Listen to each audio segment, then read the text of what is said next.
ఇది కేవలం సమాచారంగా మాత్రమే భావించండి. వైద్య నిపుణులను సంప్రదించండి.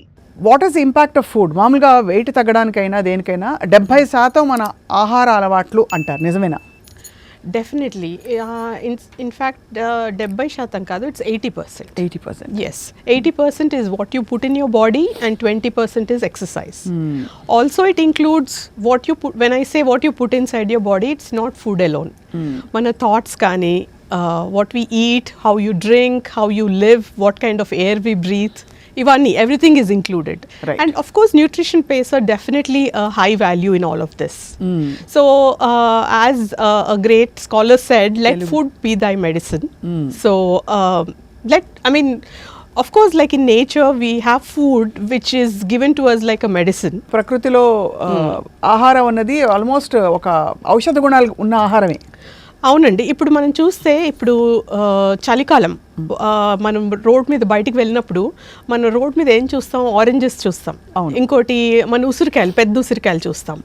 సో ఇవన్నీ విటమిన్ సి ఎక్కువ ఉంటాయి. అది సో దీస్ ఆర్ వాట్ అంటే మనకి నేచర్ మనకి ఈ ఫుడ్స్ అన్నీ ఆ సీజన్లో ఎందుకు ఇస్తాయంటే దట్ బికాజ్ మనకి జలుబు కానీ కోల్డ్ కానీ అవాయిడ్ చేయడానికి ఆ సీజనల్ ఫుడ్స్ మనకు వస్తాయి.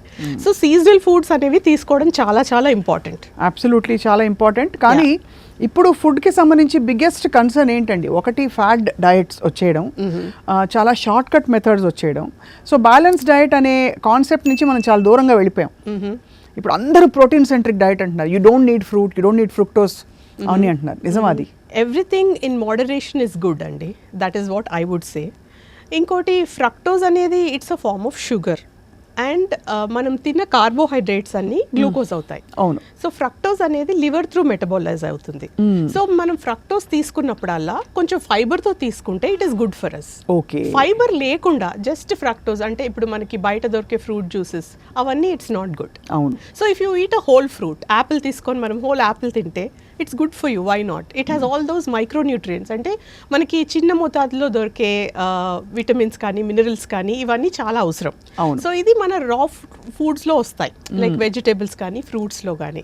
So it is important to take fruits. It's not that మనం కంప్లీట్గా అవాయిడ్ చేయాలని ఏం లేదు. కానీ do not eat packaged foods. Packaged ఫుడ్స్లో చాలా మంది ఇది యునానిమస్గా చెప్తున్నారు అందరూ. యా, ప్యాకేజ్ ఫుడ్స్ అనేవి మంచివి కావు. ఇంకొకటి మీరు ఫ్యాట్ డైట్స్ గురించి మాట్లాడారు. You should not try to eat ఇప్పుడు ఓన్లీ ప్రోటీన్ కానీ ఓన్లీ ఫ్యాట్ అని ఫ్యాట్ కంప్లీట్గా అవాయిడ్ చేయాలని కంప్లీట్లీ కట్అవుట్ కార్బోహైడ్రేట్స్ అని అంటుంటారు. But that is not good. You should have a balance diet. So carbohydrates ఎంత క్వాంటిటీలో తీసుకోవాలో అంత క్వాంటిటీలో తీసుకోవాలి.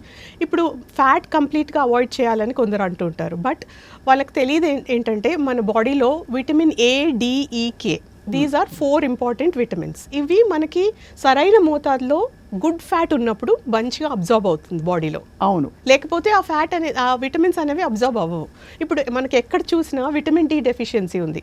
అందరు చాలా మందికి బాడీ పెయిన్స్ అని, నీ పెయిన్స్ అని, లూజింగ్ హెయిర్, స్కిన్ బాగుండకపోవడం, ఇంకోటి జలుబులు జలాలు రావడం, I mean all this is because of vitamin D deficiency.